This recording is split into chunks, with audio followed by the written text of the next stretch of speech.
இப்போ உங்கள் 2 பேத்துக்கும் இந்த கிளாஸை பற்றி விளக்கணும். இந்த கிளாஸ் என்ன விளக்கணும்னா, நிறைய பேருக்கு சினிமா நடிகர்கள் கேட்டால் நயன்தாரா இது, த்ரீஷா, சிம்ரன், யார் கேட்டாலும் த்ரீஷா உனக்கு தெரியுங்களா, சிம்ரன் தெரியுமா, அப்படி எல்லாத்துக்குமே தெரியுது. அப்போ வந்து இதுக்கு முன்னக்கூட்டி வந்து நிறைய பெண் வீராங்கனைகள் இருக்காங்களா, சாதனை பெண்கள் இருக்காங்க. அவங்க வந்து நாட்டுக்காண்டி நிறைய விஷயங்கள் பண்ணியிருக்காங்க.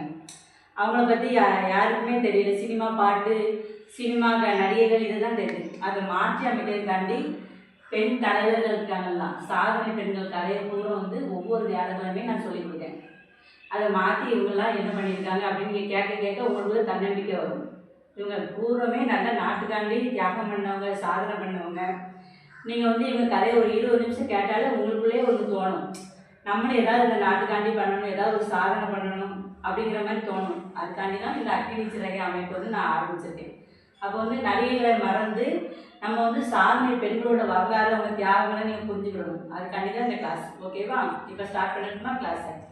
இப்போ நான் யாரை பற்றி சொல்லிக் கொடுக்க போகிறேன்னா, குயிலி. குயிலி அவங்க வந்து யாருன்னா, வேலுநாச்சியார். நம்ம வேலுநாச்சியார் இருக்காங்க, அதெல்லாம் எல்லாத்துக்கும் உங்களுக்கு தெரிஞ்சிருக்கும். வேலுநாச்சியார் இருக்காங்களா, வேலுநாச்சியார் படையில் இருந்தவங்க தான் குயிலி. இப்போ குயிலி வாழ்க்கை வரலாறு எப்படின்னா, இவங்க 18ஆம் நூற்றாண்டில் சிவகங்கை மாவட்டம் கூடாஞ்சாவடியில் வந்து பிறந்திருக்காங்க. குயிலி வந்து பிறந்திருக்காங்க. அப்போ இவங்க வந்து ஒரு தாழ்த்தப்பட்ட இனத்தை சேர்ந்த ஒரு பெண். அவங்க வந்து கஷ்டப்பட்டவங்க, அவங்க வளர்ந்துட்டு இருக்காங்க. ராணி வந்து அரண்மனையில் இருக்காங்க. அப்போ வந்து இவங்க அப்பா வந்து சின்ன வயசுலேயே ராணியோட வீரத்தை பற்றி இவங்க சொல்லி சொல்லி வளர்க்கணும்னு இவங்களுக்கு ராணியை பார்க்கணும்னு ரொம்ப ஆர்வமாக இருந்தது. சரி, வேலுநாச்சியார்னா பெரிய ராணியில் எவ்வளோ வீரமாக இருக்காங்கன்னு அவங்க மேலே நிறைய ஈர்ப்பு, பாசம் எல்லாமே சின்ன வயசுலேயே யாருக்கு நம்ம குயிலிக்கு இருந்திருக்கு. இவங்க அப்பா பேர் வந்து முத்தப்பன். சரியான டீட்டெயில் எனக்கு தெரியல. அம்மா பேர் ராக்கு அப்படின்னு சொல்கிறாங்க. இவங்க அம்மா வந்து பயங்கர வந்து தைரியசாலியாம். ஒரு மட்டும் வந்து வயலில் வந்து பசுமாடு போய் வந்து அந்த வயக்காட்டை போய் அம்பா பக்கம் போயிருக்கு. அப்போ இவங்க வந்து காலை அடக்க போயிருக்காங்க. பசுமாடு கிடையாது, காலை வந்து வயலை பூரா அம்பாக்கி இருக்கு. அப்போ இவங்க அம்மா என்ன பண்ணியிருக்காங்க, அந்த காலை அடக்க போகிறதுல வீர மரணம் அடைஞ்சிட்டாங்க. இவங்க அம்மா வந்து தைரியசாலி. அந்த காலை அடக்கும் போது வீர மரணம் அடைஞ்சிட்டாங்க. அப்போ வந்து இவங்க 2 பேர் தான் இருக்காங்க. அப்போ இவங்களுக்கு வந்து ஒரு ஆசை, எப்படியா நம்ம ராணியை போய் பார்க்கணும் ரொம்ப ஆசையாக இருக்குது. அரண்மனைக்கு விட மாட்டேங்காங்க. யார் நீங்கள், நான் விட மாட்டேன்னு நிறைய தடவை முயற்சி பண்ணால் முடியல. அப்போ இந்த விஷயம் எப்படியோ வேலுநாச்சியாருக்கு தெரிஞ்சு, அதுக்கப்புறம் வேலுநாச்சியார் அவங்களுக்கு வந்து முழு உரிமையும் கொடுத்து, யார் நீங்கள் வந்து எப்போனாலும் இந்த அரண்மனையில எல்லா பாகத்துலையும் நீங்கள் வரலாம் அப்படிங்கிற ஒரு உரிமையை வந்து யார் கொடுத்தாங்க, குயிலிக்கு வந்து நம்ம வேலுநாச்சியார் கொடுத்தாங்க. அப்போது இவங்க வேலுநாச்சியார் ஆட்சி நடந்துட்டு இருக்கும்போது இது. அதுக்கு பிறகு வந்து வேலுநாச்சியாரோட கணவர் முத்துவடுகநாதரை கொலை பண்ணிட்டாங்க. கொலை பண்ணினோடனே இவங்க வந்து தலைமறை வாழ்க்கை வாழ்றாங்க. யாரும் நம்ம ராணி வந்து தலைமறை வாழ்க்கை வாழ்றாங்க. அப்போ வாழும்போது அந்த நேரத்துலையும் வந்து நம்ம குயிலி வந்து இவங்களுக்கு வந்து ரொம்ப சப்போர்ட்டாக இருக்காங்க. யாருக்கு, நம்ம வேலுநாச்சியாருக்கு வந்து ரொம்ப சப்போர்ட்டாக இருந்து அவங்களுக்கு வந்து இந்த ஒற்றன் மாதிரி ஒற்றனாக இருந்து நாட்டுக்குள்ளே நடக்கிற செய்தியை வந்து நம்ம ராணிக்கு போய் சொல்கிற மாதிரி அப்படி ஒரு கேரக்டர் அவங்க இருக்காங்க. அப்போ வந்து ராணிக்கு வந்து சிலம்பு சொல்லிக் கொடுப்பாங்களா, வேலுநாச்சியார் இருக்காங்களா, அவங்களுக்கு சிலம்பு சொல்லிக் கொடுக்குற வாத்தியார் பேர் வெற்றிவேல். அவர் வந்து என்ன பண்ணியிருக்காரு, வந்து ராணியோட மெய்காப்பாளராக இருந்திருக்காரு. மெய்காப்பாளராக இருந்துட்டு என்ன பண்ணியிருக்காரு, ஒரு நாள் ஒரு ஓலையை எழுதி குயிலிட்ட கொடுத்தாரு. உனக்கு படிக்க தெரியுமா அப்படின்னு கேட்காரு. அப்போ இவன் என்னன்னா எனக்கு தெரியாது அப்படின்னா, அப்போ வந்து இவன் படிக்க தான் தெரியாது அப்படின்னு சொல்லிட்டு ஒரு லெட்டரை கொடுத்துருக்காங்க. அப்போ அந்த லெட்டரில் ஏதோ ஒரு சந்தேகம் இருந்துச்சு. சொல்லி என்ன லெட்டர் தாங்க அப்படின்னு சொல்லிட்டு படித்து பார்க்கும்போது, நம்ம ராணிக்கு எதிராக வந்து அவங்க எப்படிலாம் போர்லாம் பண்ணுறாங்கன்னு எதிரிகளுக்கு வந்து யார் இருக்கார், ஒற்றனா வந்து நம்ம என்ன சொன்னால் வெற்றிவேல் அவர் இருந்திருக்கார். ராணிக்கு எதிராக இருந்திருக்கார், ராணி கூட இருக்குது. அதை வந்து நம்ம குயிலி கண்டுபிடிச்சிட்டாங்க.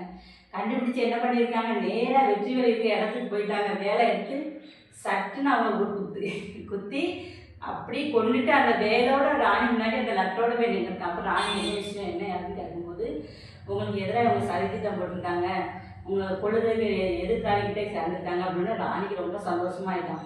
இவ்வளோ உண்மையாக இருக்காளே அப்படின்னு சொல்லிட்டு ராணி வந்து நம்ம குயிலியை வந்து அவங்க படையிலே வச்சுக்கிட்டாங்க. என்ன படையில் வச்சுக்கிட்டாங்க அப்படின்னு கேளுங்க, உடையாள் அப்படிங்கிற ஒரு படை. அந்த உடையாள் படை அப்படிங்கிறது எதனால் ஆரம்பிச்சிருந்தோன்னா, ராணி வந்து குதிரையில் போயிட்டே இருக்கும்போது நம்ம வந்து உடையாள் அப்படிங்கிற ஒரு மாடு மேய்க்கிற பெண் இருக்குல்ல, அவங்கள்ட்ட தண்ணி கேட்டுட்டாங்க குடிக்கிறதுக்கு. அப்போ அவங்க தண்ணி கொடுத்த உடனே அந்த பின்னாடி வந்து ஆங்கிலேயர்கள் வந்து ராணியை துரத்துட்டே வந்துட்டாங்க. அப்போ வந்து அந்த ராணி கேட்காங்க, ஆங்கிலேயர் வந்து இந்த உடையாளத்தை கேட்காங்க, ராணி எங்கே போனாங்க தெரியுமா அப்படின்னு. ஏன்னா தெரியாது, தெரியும் ஆனால் நான் சொல்ல மாட்டேன் அப்படின்னு. உனக்கு என்ன திமிரு சொல்ல மாட்டேன் அப்படின்னா, ஆமாம் எங்கள் ராணி உயிர் தான் முக்கியம், என் தலையை நீங்கள் 4 துண்டை வெட்டினாலும் சொல்ல மாட்டேன் அப்படின்னு உடையார் சொல்லியிருக்கான். இவங்க என்ன பண்ணிட்டாங்க, நீ சொல்ல மாட்டேங்க அப்படின்னு ஆங்கிலேயர்கள் என்ன பண்ணிட்டாங்க தெரியுமா, உடையாரை வெட்டி போட்டாங்க. எத்தனை துண்டா, 4 துண்டை வெட்டி போட்டாங்க. இந்த செய்தி வந்து நம்மளுக்கு வந்து வேலுநாச்சியாருக்கு தெரிஞ்சு வேலுநாச்சியார் ரொம்ப வருத்தப்படுறாங்க. நம்மளுக்காண்டி ஒருத்தி உயிர் தியாகம் பண்ணிட்டாங்க அப்படின்னு ரொம்ப வருத்தப்பட்டு அவ நினைவாக தான் உடையாள் படை அப்படிங்கிறத வந்து அவங்க தேர்ந்தெடுத்துட்டாங்க. அந்த படைக்கு பேர் உடையாள் படை. அப்போ அந்த உடையாள் படைக்கு தலைமை தாங்கிறது வந்து யாருன்னா நம்ம குயிலி, இவங்க வந்து தலைமை தாங்க வச்சுருக்காங்க.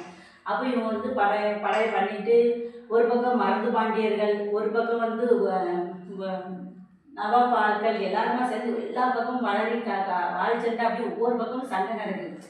நம்ம வேலுநாச்சியார் என்னென்னா ஒரு பக்கம் குதிரையில் சண்டை போடுவாங்களாம், மறுபக்கம் யானையில் சண்டை போடுவாங்களாம், அப்படி மாறி மாறி அதுக்கப்புறம் கீழே இறங்கி சண்டை போடுவாங்களாம். அவ்வளோ ஒரு போர் திறமை யாருக்கு கொண்டு நம்ம வேலுநாச்சியாருக்கு.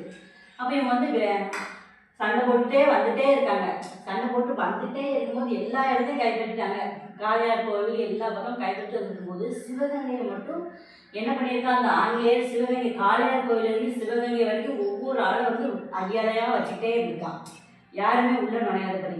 அப்போ இவங்க நம்ம எப்படி வந்து இதுக்குள்ளே போக அப்படின்னு எல்லாரும் சிந்திச்சுட்டு இருக்கும்போது குயிலி சொன்ன யோசனை தான் என்னென்னா, கடைசி வெள்ளிக்கிழமை வந்து இங்கே ஒரு கோயிலில் வந்து விஜயதசமி அன்னைக்கு வந்து பெண்களுக்கு அனுமதி உண்டு, அன்னைக்கு மட்டுமே எல்லாருமே சாமி கும்பிடலாம், அப்போ அனுமதி உண்டு. அப்போ வந்து எல்லாருமா போய் மாறுவேடத்தில் போய் அங்கே போய் சாமி கும்பிட்ற மாதிரி கூப்பிட்டு மறைஞ்சிருந்து நம்ம வந்து அவங்க தாக்கிட்டோம் அப்படின்னு யார் ஐடியா கொடுத்துக்கா, குயிலி.